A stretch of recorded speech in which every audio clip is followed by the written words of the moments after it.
They say the most painful goodbyes are the ones that are never said and never explained. One rainy Tuesday in Seattle, Eleanor Vance walked into her apartment expecting dinner but found a home stripped bare. No note, no fight, no warning. Just absolute silence.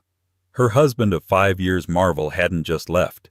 He had erased himself from her life as if he never existed. But destiny has a wicked sense of humor. While Marvel thought he was leaving a broken woman in the dust, he was actually pushing her toward a life he could only dream of, and a man who could buy and sell Marvel's entire existence before breakfast. This is the true-to-life story of how a ghosted wife went from rock bottom to dining under the stars on a billionaire's super yacht. You won't believe who she meets on the deck. The rain in Seattle doesn't wash things away. It makes them stick. It makes the gray pavement look like polished steel, and the traffic lights bleed onto the wet asphalt. Eleanor Vance loved this weather once. She used to say it made the inside of their apartment feels like a fortress, a warm little bubble against the cold world. That Tuesday, the bubble popped. Eleanor turned the key in the lock of Unit 4B at the Kensington complex. It was 6:15 p.m. She was 15 minutes late because the subway had stalled near Pioneer Square, and she was already rehearsing her apology to Marvel. He hated it when she was late. He said it showed a lack of respect for his time, even though he worked from home, and she was the one commuting from a high-stress job as a junior logistics coordinator for a shipping firm. "Mark, I picked up that Thai basil chicken you like," she called out, shaking her umbrella in the hallway. The silence that answered her wasn't the quiet of an empty room. It was the heavy, suffocating vacuum of a tomb. She walked into the living room, and the bag of takeout slipped from her fingers, hitting the floor with a wet thud. The Thai curry spilled a jagged orange stain spreading across the hardwood, but Eleanor didn't look down. She couldn't look away from the wall. The 65-inch OLED TV was gone. The bracket was still there, looking like a skeletal rib cage on the beige paint. She spun around. The leather recliner Marvel's throne was gone. The bookshelf, usually overflowing with his collection of vintage vinyls and tech magazines, was empty. "Marvel?" Her voice cracked, sounding small and pathetic in the echoing room. She ran to the bedroom. It was a scene of surgical precision. Her clothes were still hanging in the closet untouched. Her nightstand was exactly as she left it, with her half-finished novel and a glass of water. But his side. It was scorched earth. His suits, his shoes, his watchbox, even the expensive orthopedic pillow he swore by, all gone. Panic, cold and sharp, spiked in her chest. Was it a robbery? A very specific targeted robbery that only took men's clothing and electronics. She grabbed her phone and dialed him. "The number you have dialed is no longer in service." She froze. She dialed again. Same automated voice. She opened WhatsApp. His profile picture, a photo of them in Cabo from 3 years ago, was gone, replaced by a gray silhouette. She checked her messages. Delivered 8:30 a.m. "See you tonight, love you?" Current status, user not found. Eleanor rushed to the kitchen counter where they kept the life binder, their joint bank accounts, the lease, the insurance. The drawer was open. The binder was there, but it was light. She flipped it open. The pages detailing their joint savings account at Chase Bank were missing. She pulled up the banking app on her phone. Her fingers trembled so hard she mistyped her password twice. When she finally logged in, the breath left her lungs in a painful whoosh. Balance $14.32. Yesterday there had been $42,000. It was the down payment for the house they were planning to buy in Bellevue. It was 5 years of her bonuses and his freelance consulting savings. There was a transfer logged at 10:30 a.m. that morning. Transfer to M. Sterling. External account. He hadn't just left. He had looted her. Eleanor sank to the floor right there in the kitchen amidst the phantom echoes of the life she thought she had. Marvel Sterling, the man who had cried at their wedding, the man who had held her hand when her mother passed away, the man who had texted her "love you" 8 hours ago, had executed a demolition of their marriage so precise, so cold it felt like a professional hit. She sat there for hours. The sun went down, casting long, cruel shadows across the empty spots where their life used to be. She didn't cry. She was in shock. It was a physical blow, a concussion of the heart. At midnight, her phone buzzed. It wasn't him. It was an automated email from the leasing office. Dear tenants, this is a reminder that your lease termination notice has been processed. Please ensure the unit is vacated by Friday, as requested by Mr. Sterling. He had canceled the lease. She had 3 days to get out. That was the moment the shock broke and the scream finally tore out of her throat. It was a raw, primal sound that bounced off the empty walls of Unit 4B, a eulogy for the woman she used to be. 6 months later. The mirror in the staff locker room of Le Rêve Catering was cracked in the corner, splitting Eleonora's reflection into 2 jagged halves. She looked different. The soft curves of her face from her marriage days had sharpened into angles. Her eyes, once wide and trusting, were now guarded, framed by dark circles she concealed with thick concealer. She adjusted the black bow tie of her uniform. It was stiff and uncomfortable. "Vance, move it!" The voice boomed from the hallway. It was Chef Gordon, a man whose culinary genius was only matched by his explosive temper. "Coming, Chef!" Eleonora shouted back, shoving her phone into her locker. She paused for a split second, looking at the screen. No new messages. For 6 months she had checked every day, hoping for an explanation, an apology, even a taunt from Marvel. Nothing. He had vanished into the ether. Private investigators cost money she didn't have. The police called it a civil matter because his name was on the joint account. She had lost everything. The apartment, the savings, her dignity. She had moved into a studio apartment the size of a shoebox in a neighborhood where sirens were the nightly lullaby. She took this job at Le Rêve, a high-end catering company serving the ultra-wealthy of the Pacific Northwest, because it paid in cash tips and allowed her to take home leftovers. Today was a big gig, the biggest. "Listen up," Chef Gordon addressed the brigade of 20 servers and bartenders. "Today we are not in a ballroom. We are on the water. The client is Jasper Thorne." A hush fell over the room. Even Eleonora, who had disconnected herself from the world of news and gossip, knew that name. Jasper Thorne, the shipping magnate, the billionaire owner of Thorne Logistics. He was the wolf of the wharf, a man known for ruthless efficiency and a cold demeanor. "Mr. Thorne is launching his new super yacht, the Andromeda." Gordon continued, sweating already. "He demands perfection. If you drop a spoon, you are fired. If you smile too much, you are fired. If you breathe too loud, you are fired. Do we understand?" "Yes, Chef," the room chanted. They were bussed to the marina. When Eleonora stepped off the van, she had to crane her neck back to see the top of the Andromeda. It wasn't a boat. It was a floating city. 300 feet of gleaming black and white steel with a helicopter pad and 3 decks of terraced glass. As they loaded the crates of champagne, Dom Perignon, the 2008 vintage, Eleonora felt a strange pang of irony. She used to work in logistics. She used to coordinate shipping containers for companies like Thorne's. Now she was carrying the champagne for the man who owned the ships.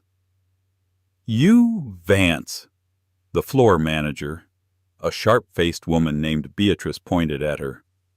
"You're on the upper deck. VIP section. You're shadowing the main bar. Don't speak unless spoken to." "Understood," Eleonora said, keeping her head down. The party began at sunset. The guests were a kaleidoscope of old money and new fame. Women in dresses that cost more than Eleonora's annual salary laughed, holding crystal flutes. Men in bespoke Italian suits smoked cigars that smelled like burning money. Eleonora circulated with a tray of caviar blinis. She felt invisible. To these people she was furniture, a robot arm extending food. "It's tragic, really," a woman in a red velvet dress was saying to her companion near the railing. "I heard he's actually quite lonely." "Thorne," the man laughed, taking a blini from Eleonora's tray without looking at her. "The man has a heart of ice. He divorced his last wife because she interrupted a board meeting. He's married to the sea." Eleonora moved away, her face impassive. At least he divorced her, she thought bitterly. He didn't just ghost her and steal her life savings. As the night wore on, the wind picked up. The yacht was cruising smoothly out of the harbor, the city lights of Seattle fading into a glittering line on the horizon. Eleonora was sent to clear glasses from the private aft deck, a secluded area reserved for the host. She thought it was empty. It wasn't. Standing by the railing looking out at the black water was a man. He was tall, his silhouette broad-shouldered and imposing against the moonlight. He wasn't wearing a tuxedo jacket, just a white dress shirt with the sleeves rolled up, revealing forearms that looked like they actually did manual labor. He held a tumbler of amber liquid, but he wasn't drinking. He was just staring into the abyss. Eleonora froze. She should leave, but a gust of wind caught the stack of napkins on the table she was clearing. Whoosh! White linen napkins scattered into the air like startled doves blowing straight toward the man. "Oh no!" Eleonora gasped. She scrambled to catch them. One napkin slapped onto the man's shoulder. He didn't flinch. He just reached up, peeled it off, and turned around. Eleonora stopped dead. Jasper Thorne was devastatingly handsome, but not in a pretty way. He had a face that looked like it had been carved out of granite, sharp jaw, heavy brows, and eyes that were the color of the stormy Atlantic. And right now, those eyes were locked on her. I am so sorry, sir," Eleonora stammered, clutching a fistful of retrieved napkins. "The wind. I didn't mean to disturb you." She waited for the yelling. She waited to be fired. Jasper Thorne looked at the napkin in his hand, then at her. He didn't yell. He didn't scowl. He looked tired. "It's just a napkin," he said. His voice was deep, a baritone that seemed to vibrate through the deck. "It's not a grenade." Eleonora blinked. Yes, sir. I'll just clear this and go." "Wait," he said. She froze. He took a step closer. The lights from the upper deck cast a shadow over his face, but she saw him squinting at her. Not at her uniform, but at her. "You look like you hate being here more than I do," he said. It wasn't an accusation. It was an observation. Eleanor's filter, usually so strong after months of customer service, slipped. Maybe it was the exhaustion. Maybe it was the memory of Marvel and the injustice of it all. "With all due respect, sir," she said, her voice steady, "I doubt that. You own the boat. I'm just cleaning up the mess." Silence stretched between them. Eleanor's heart hammered. Stupid, stupid, stupid. You just insulted a billionaire. Then the impossible happened. The corner of Jasper Thorne's mouth twitched upward. "Touché," he murmured. He gestured to the empty chair opposite him. "My date for the evening, a delightful countess from Luxembourg, decided she preferred the company of a vodka bottle downstairs.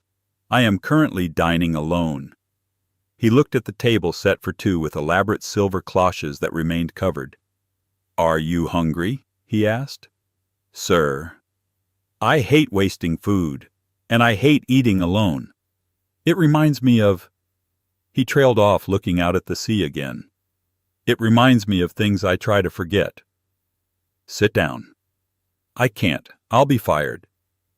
"I own the company that hired the catering firm," Jasper said calmly. "Sit down. That is an order." Eleonora hesitated. This was insane. This was a movie plot. But her feet hurt. She hadn't eaten since breakfast, and the smell of whatever was under those silver domes was intoxicating. And looking into Jasper Thorne's eyes, she saw something she recognized. It was the same look she saw in the mirror every morning. Loneliness. She pulled out the chair and sat. Jasper sat opposite her. He lifted the silver dome. Underneath was a lobster thermidor that smelled like heaven. "I'm Jasper," he said, picking up his fork. "I'm Eleonora," she whispered. "Well, Eleonora." He raised his glass slightly. "To the wreckage of best-laid plans." She felt a lump in her throat. She raised her glass of water. to wreckage. As they began to eat under the canopy of 1,000,000,000 stars, far away from the city that had chewed her up and spit her out, Eleonora had no idea that her life had just pivoted again. Nor did she know that back on the shore, a man named Marvel Sterling had just run out of money and was beginning to wonder where his ex-wife had gone. The lobster was cold, but Eleonora didn't notice. She was too busy dissecting the supply chain inefficiencies of Thorne Logistics to the man who owned it. It had started innocently enough. Jasper had asked what she did before catering.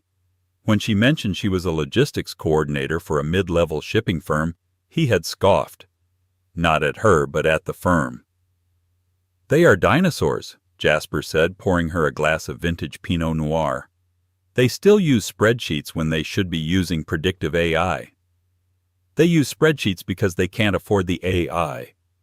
Eleanor countered the wine, giving her a sudden surge of bravery. "And frankly, your company has the tech, but you lack the ground-level intuition. I read about the bottleneck you had in the Port of Los Angeles last month. You lost 3 days because your automated system didn't account for the union labor holiday schedule. A human coordinator would have caught that in 5 minutes." Jasper stopped drinking. He set the glass down slowly.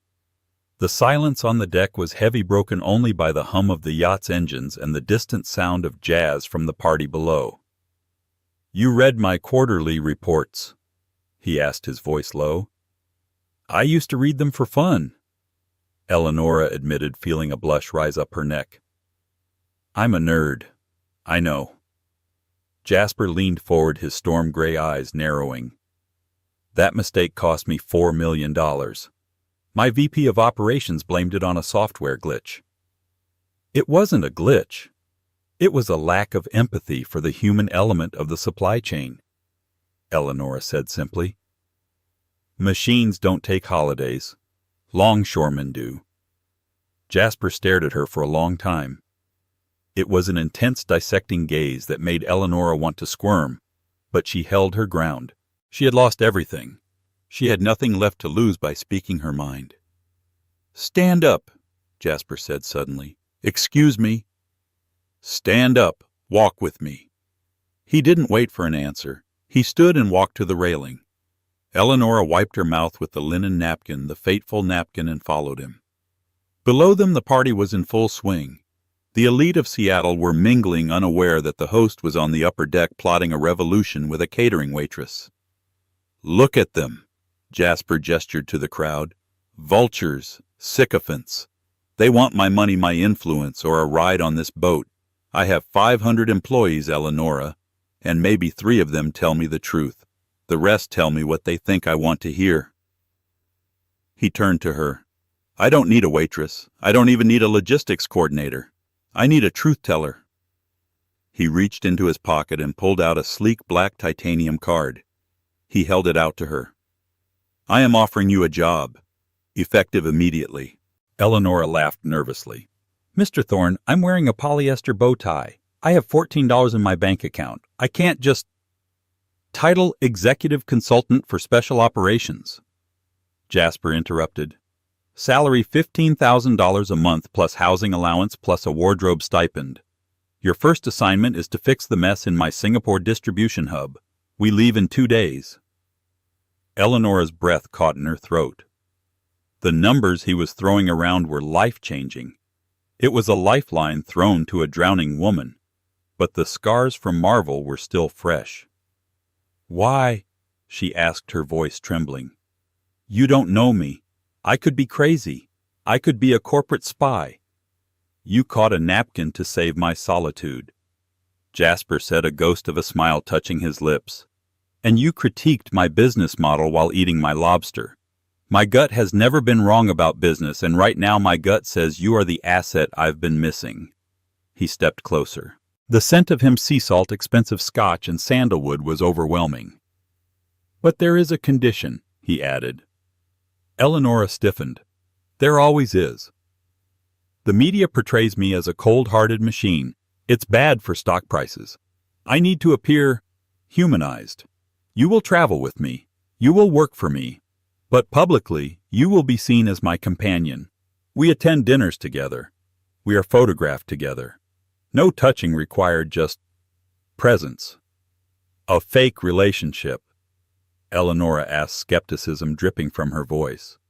A mutually beneficial alliance, he corrected. You get your career back on steroids. You get financial independence. I get a brilliant strategist and a shield against the tabloids. He pressed the card into her hand. It was warm from his touch. You have until we dock at 6 a.m. to decide. If you say no, you go back to passing trays. If you say yes, your life changes tonight. Jasper turned and walked back into the shadows of the yacht, leaving Eleonora standing alone under the stars, the black card heavy in her hand. She looked down at the party below. She saw Beatrice, the floor manager, yelling at a busboy. She thought of her empty studio apartment. She thought of Marvel, who had treated her like a disposable accessory. She looked at the card. Thorne Logistics. Eleonora Vance didn't just want to survive anymore. She wanted to conquer. She walked to the edge of the deck, unclipped her bow tie, and threw it into the ocean. 3,000 miles away in a motel room in Reno, Nevada that smelled of stale cigarettes and despair, Marvel Sterling was waking up to a nightmare. The room was dim-lit only by the flickering light of the TV. Marvel sat on the edge of the sagging mattress, his head in his hands. He looked nothing like the polished, handsome man who had walked out of the Seattle apartment 6 months ago. His hair was greasy, his face unshaven, and his eyes were bloodshot and frantic. He had left Eleonora for a sure thing, a cryptocurrency startup run by an old college friend. Marvel had taken everything: the house fund, the savings, the emergency cash. He had invested $42,000, convinced he would turn it into $4 million in a month. He was going to be rich. He was going to be free of his boring wife and his boring life. The startup was a rug pull. The friend vanished to the Cayman Islands 2 weeks after Marvel arrived in Nevada. The money was gone. All of it. For the last 5 months, Marvel had been chasing losses at the blackjack tables, convinced his luck would turn. It hadn't. He was now down to his last $200, and he owed $15,000 to a loan shark named Knuckles, who didn't appreciate late payments. Stupid, Marvel muttered, hitting his forehead with the heel of his hand. Stupid, stupid. He grabbed the remote and turned up the volume on the TV to drown out the sound of his own panic. It was an entertainment news channel, Celebrity Scoop. And in shocking billionaire news, the perky blonde host announced, the Ice King of Seattle, Jasper Thorne, has apparently melted. Marvel wasn't paying attention. He was looking for his lighter. Thorne was spotted docking in Singapore this morning with a stunning mystery woman by his side. Sources say she's been living on his yacht, the Andromeda, and traveling with him for weeks. Marvel flicked his lighter. It sparked but didn't catch. He cursed. We have exclusive photos of the couple disembarking at Marina Bay Sands. Marvel looked up at the screen. The lighter fell from his hand. On the screen was a grainy but unmistakable paparazzi shot. Jasper Thorne, looking sharp in a linen suit, was walking down a gangplank. Next to him, wearing a white sundress and oversized sunglasses, looking like a classic movie star, was a woman. Marvel knew that walk. He knew the way she tilted her head when she was listening. He knew the small scar on her left elbow, visible even in the photo. "Eleonora," he wheezed. He scrambled off the bed and moved closer to the TV, his nose almost touching the dusty screen. The banner at the bottom read, "Who is Thorne's new mystery love?" "No way," Marvel whispered. A laugh bubbled up in his throat, hysterical and jagged. No freaking way. His boring, safe, predictable wife. The woman who clipped coupons and worried about the electric bill. She was dating Jasper Thorne. The man was worth $20 billion. Marvel sat back on his heels, his mind racing. The panic began to recede, replaced by a cold, calculating opportunism. He remembered the day he left. He had been in such a rush to get to the bank, such a rush to erase her, that he had cut corners. He had filled out the divorce papers online. He had forged her signature on the uncontested documents. But Did he ever pay the court filing fee? He scrambled for his backpack, dumping its contents onto the floor. Dirty laundry, empty nip bottles, and a crumpled manila envelope. He tore the envelope open. There were the papers, the judgment of dissolution. Stamped on the top right corner in red ink, rejected. Insufficient funds. The check he had written to the court had bounced because he had already transferred the money to the crypto scam. Marvel stared at the stamp. A slow, predatory grin spread across his face. They weren't divorced. Legally, Eleanora Vance was still Eleanora Sterling, which meant that technically whatever she had acquired in the last 6 months, gifts, jewelry, cash from her billionaire boyfriend, was marital property. And more importantly, a billionaire like Jasper Thorne would pay a lot of money to avoid a scandal. Imagine the headlines: billionaire dating married woman. Adultery scandal. Rocks. Thorne Logistics. Marvel reached for his phone.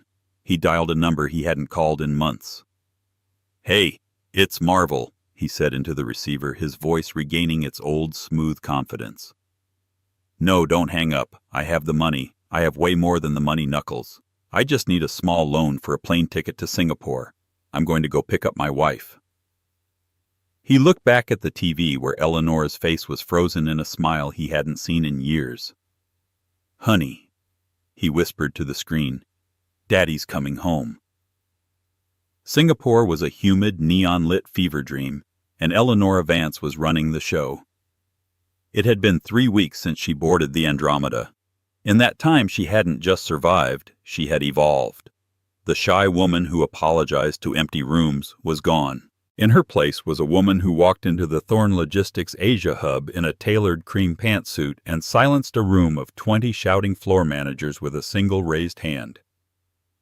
"The problem isn't the software," Eleanora said, pointing to the holographic map of the shipping lanes projected on the wall. "It's the shift handover. You're losing 4 hours of productivity because the morning crew and the night crew aren't talking. They're just passing the baton in the dark." The regional director, a stiff man named Miller, crossed his arms. "And what do you suggest, Ms. Vance, a tea party? A 15-minute overlap period with mandatory briefing." Eleanora countered, her voice crisp. "Paid. It costs you $2,000 a week in wages, but it saves you $200,000 in lost efficiency. Do the math, Miller." From the back of the room, Jasper Thorne watched, leaning against the glass wall. He wasn't looking at the map. He was looking at her. He had seen her take apart complex problems with a surgical grace that aroused his intellect as much as her presence was beginning to arouse other things. That night they celebrated. The efficiency numbers were up 15% in just a week. The stock price had jumped.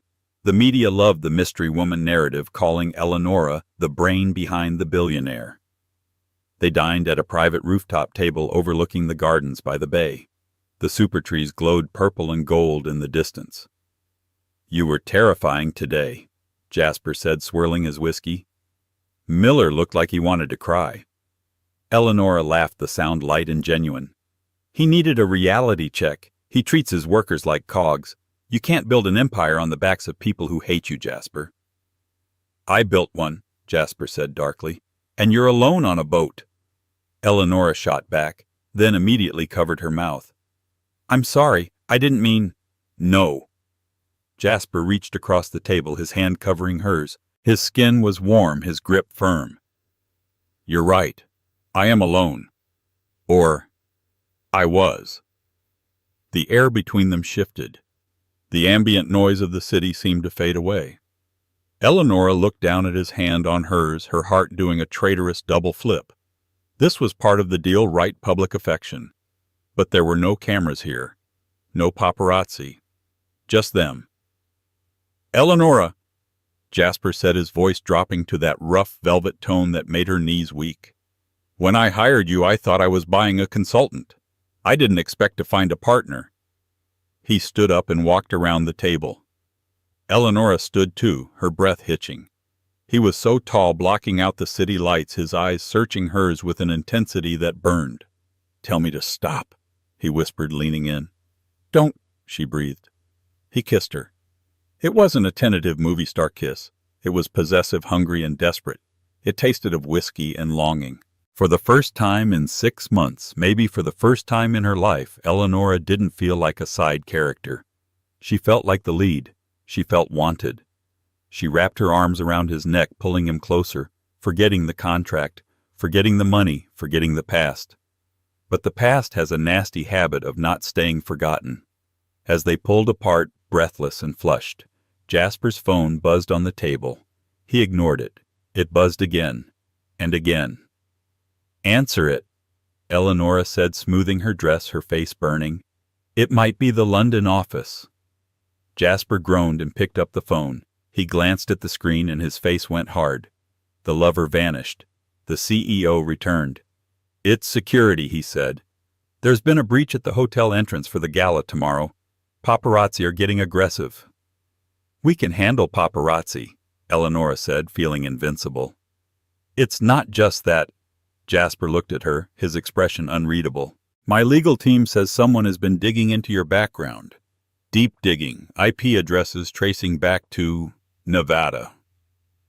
Eleonora felt the blood drain from her face. "Nevada. Who?" she whispered. "We don't know yet." Jasper pocketed the phone. "But whoever it is, they are looking for dirt. Is there anything you haven't told me, Eleonora?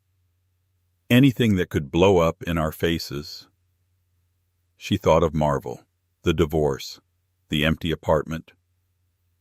"My ex-husband," she said, her voice small. He stole everything and left. But he's gone, Jasper. I haven't heard from him in half a year. He ghosted me." Jasper nodded, his jaw tight. "Good. Because tomorrow night is the Global Trade Gala. The Prime Minister will be there. Investors from Dubai will be there. We are debuting the new partnership. It has to be flawless. If there are ghosts, we bury them." He took her hand again, but this time it felt less like a caress and more like protection. "I won't let anyone hurt you," he vowed. Eleonora believed him. She forgot that even billionaires can't control the chaos of a desperate man with nothing to lose. The Global Trade Gala was the event of the season. The ballroom of the Ritz-Carlton was transformed into a golden palace. Orchestral music swelled, champagne flowed like water, and the flash bulbs of the press line were blinding. Eleonora wore a dress that Jasper had commissioned for her. It was midnight blue silk strapless, hugging every curve before pooling at her feet. She wore sapphires around her neck that cost more than the entire apartment building she used to live in. She walked arm in arm with Jasper, smiling until her cheeks hurt. "You're doing great," Jasper murmured in her ear as they posed for a photo. "Just breathe." "I'm terrified," she admitted through her teeth. "Don't be. You are the most powerful woman in the room." They moved into the ballroom. It was a whirlwind of handshakes and polite laughter. Eleonora charmed the investors. She debated trade routes with the Minister of Transport. She was glowing. Then the music stopped. It wasn't a planned stop. It was a jarring, screeching halt caused by the sound of a microphone feeding back. Scream! The room went silent. All heads turned toward the stage. Standing there, wrestling the microphone away from a stunned MC, was a man. He wore a cheap, ill-fitting tuxedo that looked like a rental. His hair was slicked back with too much gel. He was sweating profusely. Eleonora's champagne glass slipped from her fingers and shattered on the marble floor. It was Marvel. "Ladies and gentlemen!" Marvel bellowed, his voice slurring slightly. He was drunk. "So sorry to interrupt this fancy little party." Security guards were moving in from the sides, but Marvel held up a hand. "Don't touch me. I have a right to be here. I'm family." He scanned the crowd, his eyes wild until they locked on Eleonora. A cruel, triumphant grin split his face. "There she is." Marvel pointed a shaking finger at her. The crowd parted, leaving Eleonora and Jasper isolated in the center of the room like targets in a shooting gallery. "Eleonora," Marvel shouted. My beautiful, loving wife." A collective gasp went through the room. Whispers hissed like steam. Wife Jasper went rigid beside her. "Eleonora," he said, his voice dangerously low. "What is he talking about?" I don't know," Eleonora stammered, shaking. "We're divorced. He left me." "Divorced!" Marvel laughed into the microphone. It was a hideous sound. "Is that what she told you, Mr. Billionaire? Did she tell you she's a free woman?" Marvel reached into his jacket pocket and pulled out a crumpled piece of paper. He waved it in the air. "This is a letter from the King County Court," Marvel announced. "Dated last week. Rejection of dissolution due to non-payment. We aren't divorced, Ellie. You're still Mrs. Marvel Sterling." He jumped down from the stage and staggered toward them. The security guards looked to Jasper for a command, but Jasper was frozen, staring at Eleonora. "You told me you were divorced," Jasper said. The warmth was gone from his eyes, replaced by the icy Atlantic stare she had met on the yacht. "I thought I was—" Eleonora cried, tears welling up. "He filed the papers. He left me. I didn't know." Marvel reached them. He ignored Jasper and leered at Eleonora. "I saw you on TV, babe," Marvel sneered. "Living the high life. Spending my money. Technically half of what you earn is mine. That's the law in Washington State." He turned to Jasper, his expression shifting to mock sympathy. "And you," Marvel poked Jasper in the chest, "you're sleeping with a married woman. Tisk, tisk. Bad for business, isn't it, unless—" Marvel rubbed his thumb and forefinger together, the universal sign for pay me. "Unless we can come to an arrangement." The room was deadly silent. Hundreds of phones were recording. The scandal was already uploading to the cloud. Billionaire caught in adultery triangle. The gold digger wife. Eleonora felt like the floor was opening up. She looked at Jasper, begging him to understand, to see the truth. "Jasper, please," she whispered. "I didn't know." Jasper looked at Marvel, then at Eleonora. He looked at the cameras circling them like sharks. He saw his stock price plummeting in his mind. He saw his reputation shattering. He had trusted her to be the truth-teller, and now the biggest lie of all was standing in front of him. He pulled his arm away from Eleonora. "Escort Mr. Sterling out," Jasper said to the head of security, his voice void of emotion. "And her?" the guard asked, nodding at Eleonora. Jasper didn't look at her.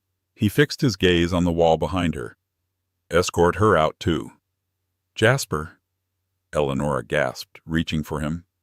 "You lied to me," he said, stepping back. "The one thing I asked was for no surprises. Get out."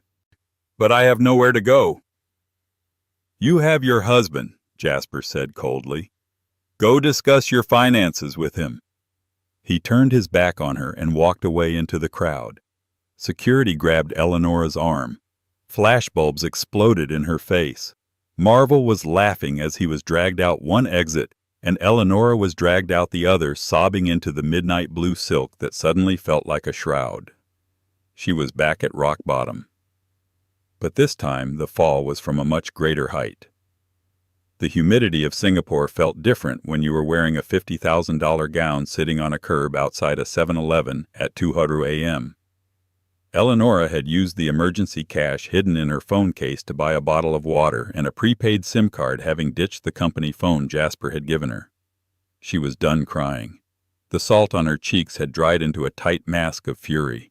She replayed the last 6 months. Marvel hadn't just broken her heart. He had systematically dismantled her existence for pocket change. And Jasper, who preached about seeing the truth, had been blinded by the first flashbulb of scandal. He hadn't even let her speak. He had treated her like a defective shipment returned to sender. "Well, look at Cinderella," a voice sneered from the shadows.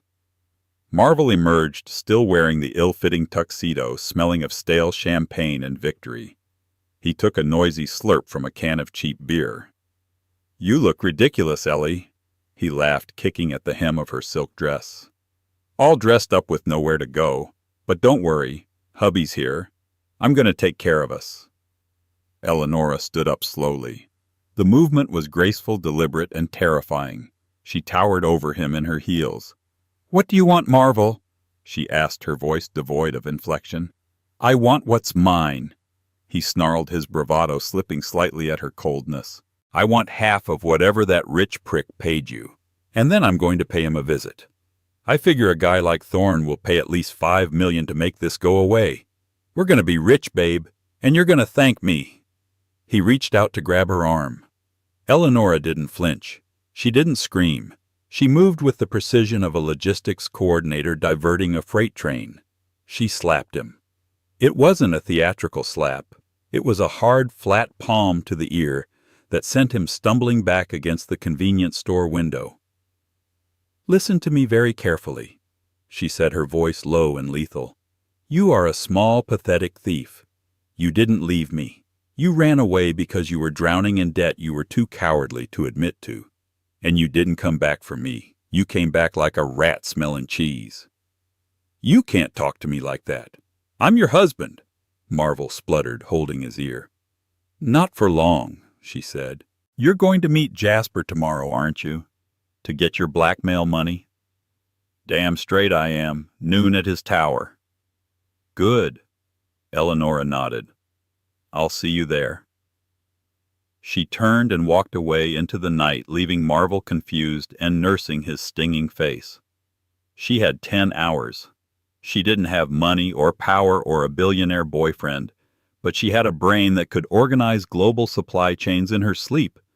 She needed a computer.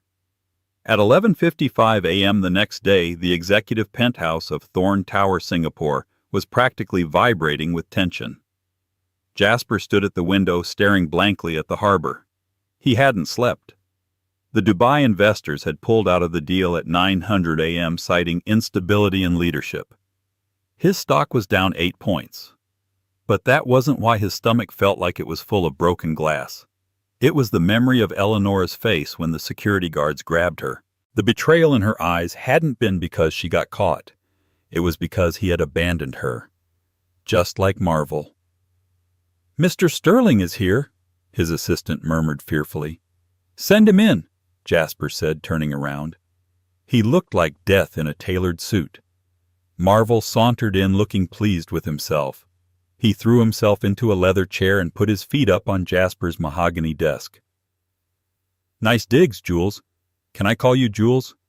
"State your price," Jasper said, ice cold. $10 million, Marvel said, doubling his initial thought. "Cash. Wiring instructions to a Cayman account. And I sign a non-disclosure agreement saying it was all a misunderstanding. I take Ellie back to Seattle and you never see us again." Jasper opened his desk drawer to retrieve his checkbook. He hated himself. He was buying silence just like everyone said he did. He was proving Eleonora right about him being a coward. "Write the check, Jules. Time is money." Bam! The double doors to the office slammed open so hard they hit the walls. Eleonora Vance stood there. She wasn't wearing the gown. She was wearing jeans and a t-shirt she'd bought at a market, her hair tied back in a severe ponytail. She looked tired, fierce, and utterly unstoppable. "Don't you dare write that check, Jasper," she commanded. Marvel jumped up. "How the hell did you get in here, security?" "I redesigned their perimeter shift protocols 3 weeks ago," Eleonora said dryly, walking past him to the center of the room. "I know the gaps." She slammed a manila folder onto Jasper's desk. "What is this?" Jasper asked, looking at her, really looking at her for the first time since the gala. "The truth," Eleonora said. "You wanted a truth teller. Here it is." She opened the folder. "Exhibit A." She pointed to a printout.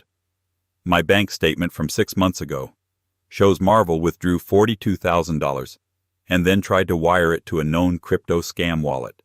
That's theft." "It was a joint account," Marvel yelled. "Exhibit B." Eleonora flipped the page. It was a blown-up image of a document. "The initial divorce petition you filed online 6 months ago. The one that bounced." She pointed to the signature line at the bottom. "Eleonora Vance Sterling." "That is not my signature," Eleonora said clearly.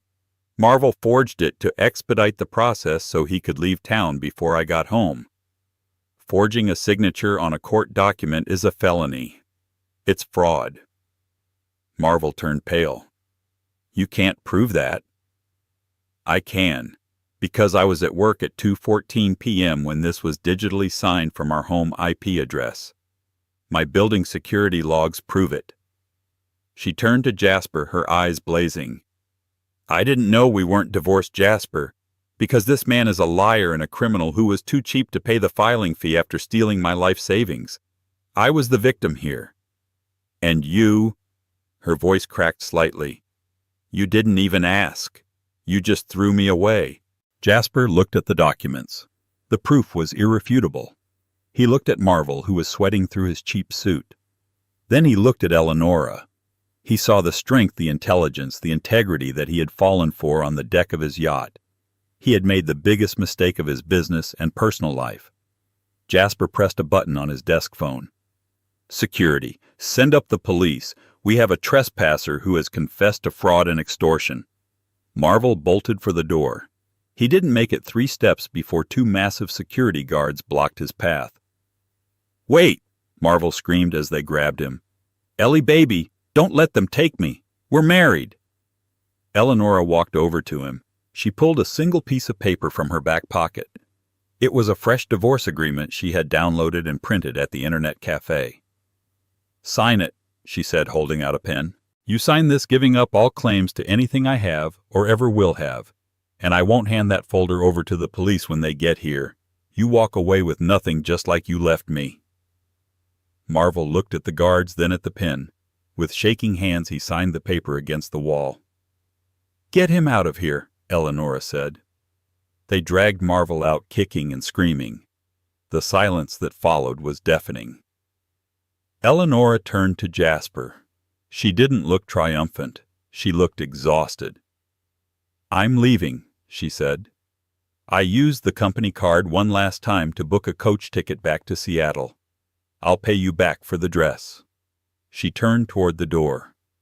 Eleonora, wait. Jasper's voice was ragged.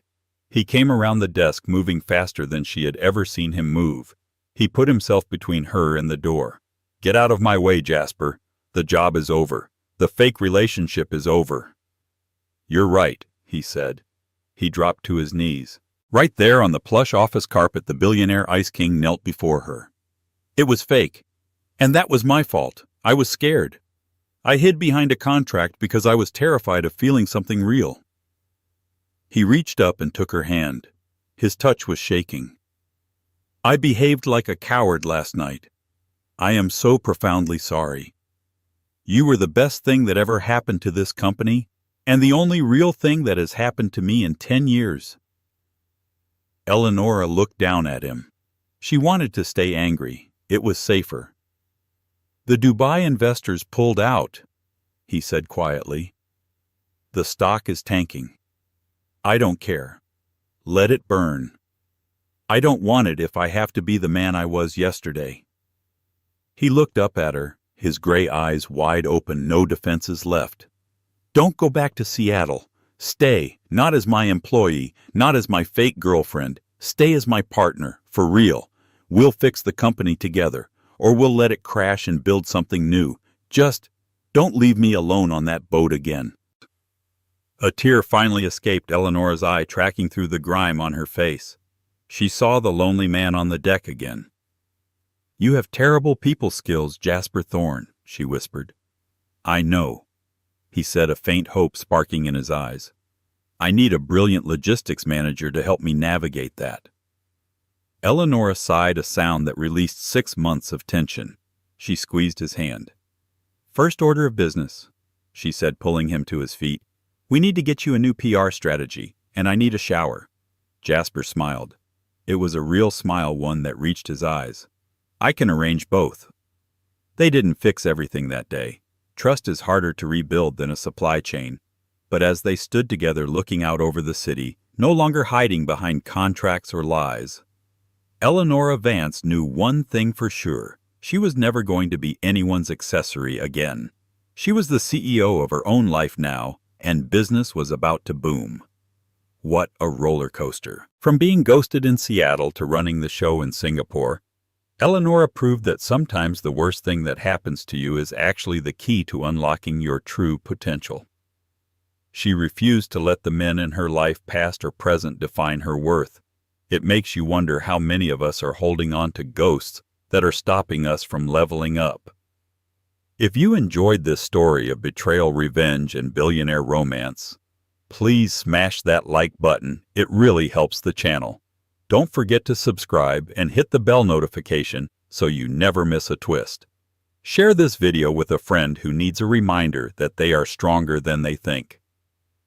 Thanks for watching.